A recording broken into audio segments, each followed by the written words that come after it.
Hi everybody, welcome to my homestead and welcome to my channel. My name is Jared. If you haven't already, please make sure to subscribe.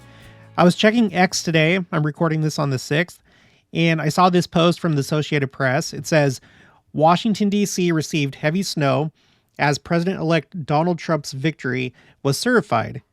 Taking advantage of the rare snowstorm in the nation's capital, revelers engaged in a snowball fight in front of the Washington Monument. So this caught my attention because according to the Associated Press, this is a rare snowstorm, and of all days, it's on the day that the election was certified. And so I wanted to look into it further, and I was wondering if this is something that I wanted to put on my spreadsheet called Signs United States, and it is, and I'll show you why. So we're gonna do a review of what I have on here toward the end of the video, but first let's just talk about why this could be important, why it could be a sign. Now, this snowstorm, it hit here in Kansas too. Here's my property, and it was nice. You know, church was canceled, and on that first day we couldn't really drive anywhere because where we live, it doesn't snow very much, and so when it snows, there's basically no driving. Maybe a little bit in town, but like from town to town, no, it's not going to happen. It's too dangerous. So today we were able to go to Wichita. We had some errands to run, and you know, it's really, really cold here, and everything today looks so incredible. I just want to share a couple of quick pictures because it's freezing temperatures and you have these icicles just all over the place. And of course the pictures never do it justice, but everywhere looked like metallic. It was really, really cool. I'm sure that I've seen that before in Utah because I grew up in Utah, lived there until my late 20s, but it's been a long time. And so seeing this today on all the trees, this picture didn't really turn out, but it was breathtaking. This one's pretty good. This is just some like, you know, grass. It looked like metal. It looked like silver tinsel or something like that. It was really neat. So anyway, before we get into the details of this story, I know we've been looking at this a lot lately, but not everybody watches all my videos. So let me just introduce this concept to you. So we're thinking about the second coming, and we're thinking about, you know, how's it going to play out? And we may have a clue in this. This is a graphic that Rabbi Gerfine gave to me. I used to interview him all the time. Go to my special guest playlist. You'll see videos of me interviewing him there. And he taught me a lot about Judaism. And this is one of the things that I didn't know is that they associate one tribe of Israel with 1 month of the year on the Hebrew calendar. So you have the spring months led by Judah, which is the tribe that Christ is from. And then you have Reuben that brings in summer. And then you have Ephraim that brings in fall. And then Dan brings in winter. Now, I've thought about this concept, how when Christ came in his dispensation and he had his mortal ministry, he fulfilled the Jewish holy days during the spring. So you have Passover, you have the Feast of Unleavened Bread, you have first fruits, and then later on, and that's all in the month of Nisan, the month associated with Judah. And then the Holy Ghost came during Pentecost, or in Hebrew, Shavuot, in the month of Sivan, which is one of the 3 spring feast days or holy days. And then after that, we had the Great Apostasy, right? And I feel like that kind of corresponds with this summertime. And then in the fall, for the fall harvest, that's brought in by Ephraim. And what's interesting is that Joseph Smith received the gold plates on Rosh Hashanah, the first day of the month of Tishri that's associated with Ephraim. So you see what I'm saying? You have these feast days that are literally fulfilled literally in the time of year that you celebrate these feast days. So these 3 in Nisan during Christ's dispensation, Shavuot with the Holy Ghost, And then with Ephraim in Rosh Hashanah, which is the Feast of Trumpets, the Book of Mormon, the gold plates were given to Joseph Smith. So we're getting close to the millennium, and we still have one other like leader tribe to go. So it feels like we've seen spring. It feels like we've seen summer with the Great Apostasy. Right now, it feels like we're in fall because Ephraim is leading the church and gathering scattered Israel in preparation for the second coming in the millennium. And so it makes sense to me that Dan, there may be certain things that happen in the winter that are associated with the second coming, whether it's Adam-on-Diamond or the second coming itself. Who knows?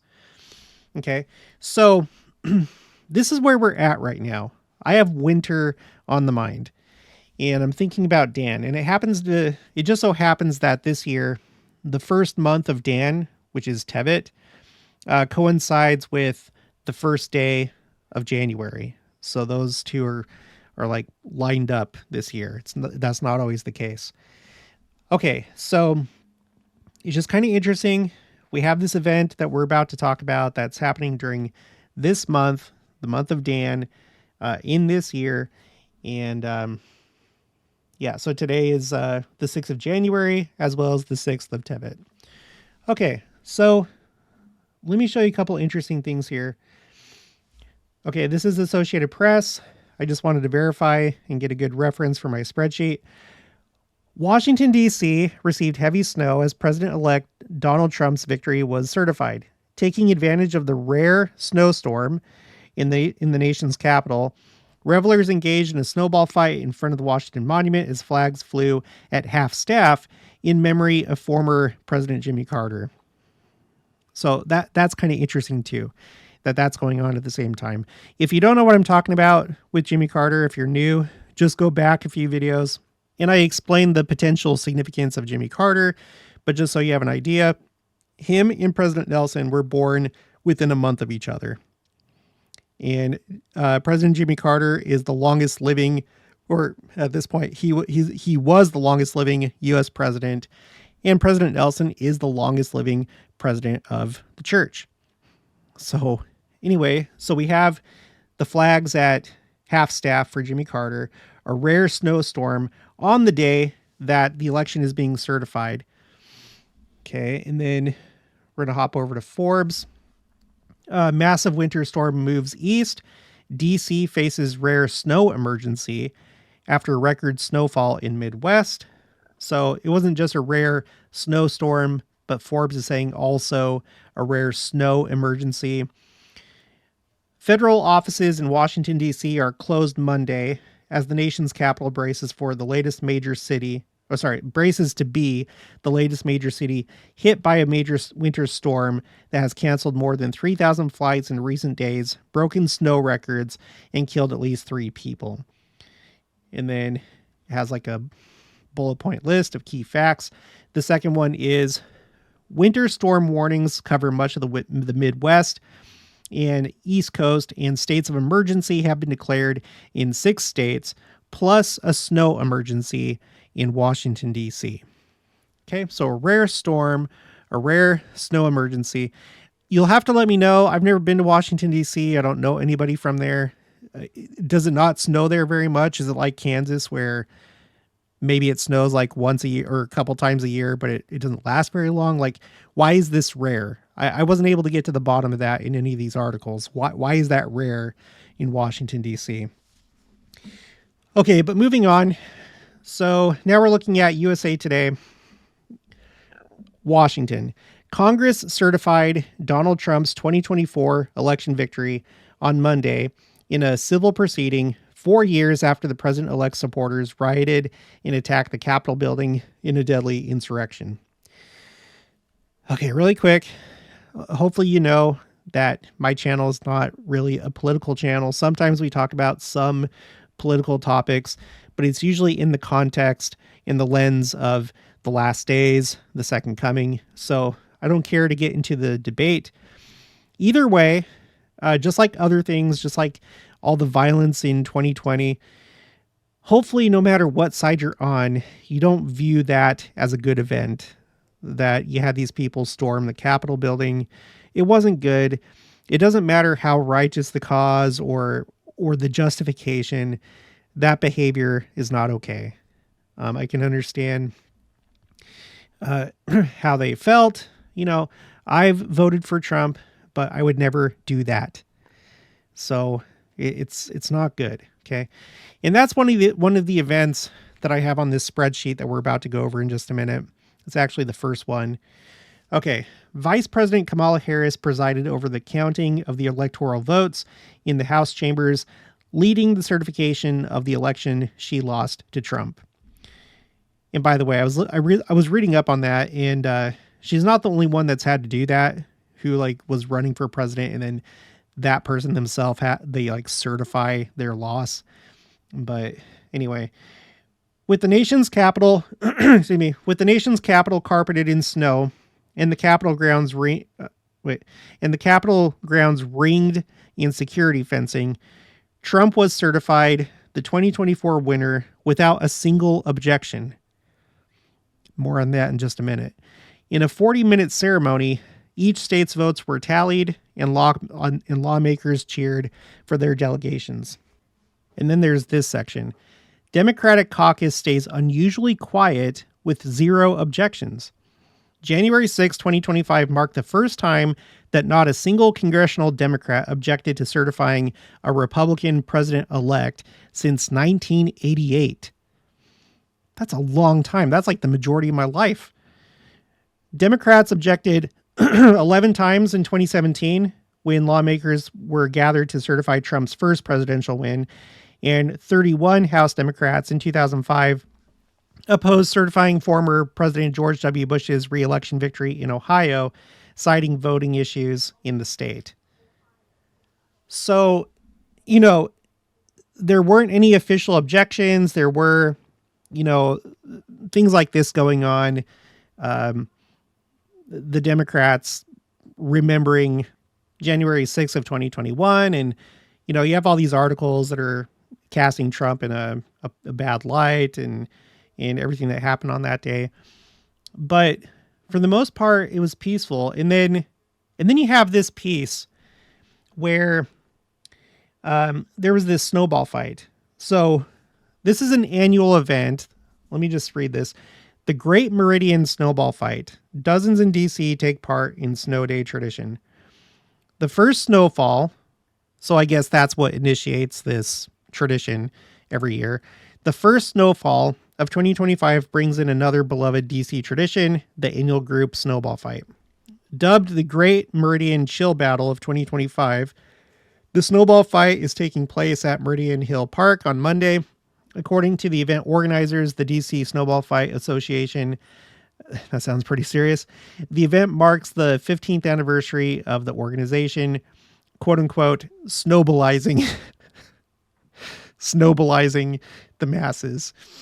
So you have this, you know, fight, but it's a snowball fight. It's for fun. It's peaceful. So you have this storm that rolls in of all days, the day that the election is certified.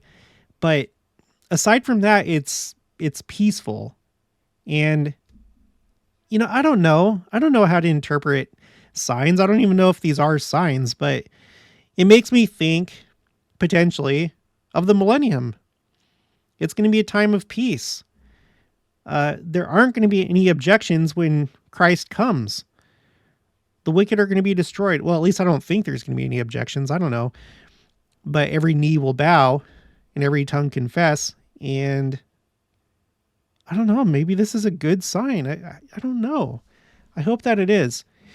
All right. And then to finish up, let's review what I think are signs or potential signs on this spreadsheet.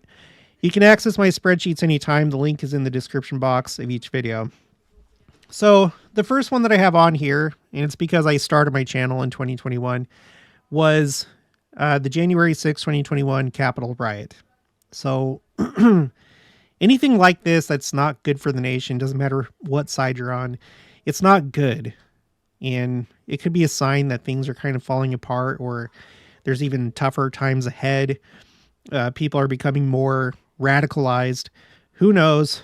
But the next year, you had this interesting thing where the Washington, D.C. temple was rededicated. And I did a lot of videos about that. It really seemed to be a very significant event. Of course, any temple dedication is always a time to introduce people to the church because they can walk through the temple, feel the spirit. And being that this was in Washington, D.C., there were a lot of dignitaries and world leaders and ambassadors and people like that that went through the temple. And there's this new Second Coming mural that's in the Washington, D.C. temple, and it really stands out. So you had that in 2022. And then a few months later, on November 8th, which was election day, not for the presidency, but for other positions in government, the United States experienced its first ever election day blood moon, lunar eclipse. Again, I don't feel like you really need that much eyes to see or ears to hear to realize that that's not a good sign. I think universally most people will at least joke about it, that it's probably not a good sign. So those were the national elections before this one that we had in 2024. Yeah. Then one day after the Kirtland Temple reopened on, so this was March 26th of 2024, the Francis Scott Key Bridge in Baltimore, which is not very far from Washington, D.C., collapsed after a cargo ship rammed into it. Francis Scott Key was the author of the text of the American National Anthem. And this incident actually showed up in General Conference. Elder Stevenson gave a talk about bridges, and he's like, "Oh, I didn't know. I had already written this talk before this event happened in Baltimore, so he had to put that in his talk." I'm just focusing on just Washington, D.C. signs, so I'm skipping over these ones in New York. June 5th of 2024, which happened to be, of all days, Jerusalem Day, there were rare tornadoes sweeping through the Washington, D.C. and Maryland and Virginia regions. This is the first time the local office of the National Weather Service has ever issued a PDS tornado warning in Montgomery County. PDS stands for particularly dangerous situation. And by the way, this was part of a tornado outbreak that began in the Salt Lake Valley. There was an initial tornado. It was a land spout, but it is considered a tornado. And starting with that one, there was a 20-day streak of tornadoes, and then there was a pause for one day, and then it continued. And it ended up, going to Washington, D.C. I feel like that's symbolic. And then you had an artist that created this wax statue of Abraham Lincoln. It was set up at an elementary school, and because of the summer heat, it melted. But the way that it melted looked really terrible. We all know that what happened with Abraham Lincoln, and it looked like that because his head melted and fell backwards, and it was pretty bad. It got attention. Okay, and then we just recently spoke about New Year's Eve, how you had 4 lightning strikes. You had 2 buildings that were struck, 2 landmarks that were struck in Washington, D.C., and 2 in New York City. So you had the U.S. Capitol building was struck, and the Washington Monument. And then in New York, you had the One World Trade Center and Empire State Building. All of them were, all of them were struck. And then at that same time, there was a tornado warning issued for Prince George County, Maryland, which is right next to Washington, D.C. And then you have this. So the timing is really interesting. Election certification day, New Year's Eve, Jerusalem Day, the day after the Kirtland Temple reopened under the ownership of the church, Election Day 2022, and then Election Certification Day of 2021. So This is just the latest entry. All right, well, that's going to be it for this one. If you haven't already, please make sure to subscribe. Like this video if you liked it. Leave your thoughts and opinions down in the comments below. Also, make sure to share it, and I'll talk to you guys later.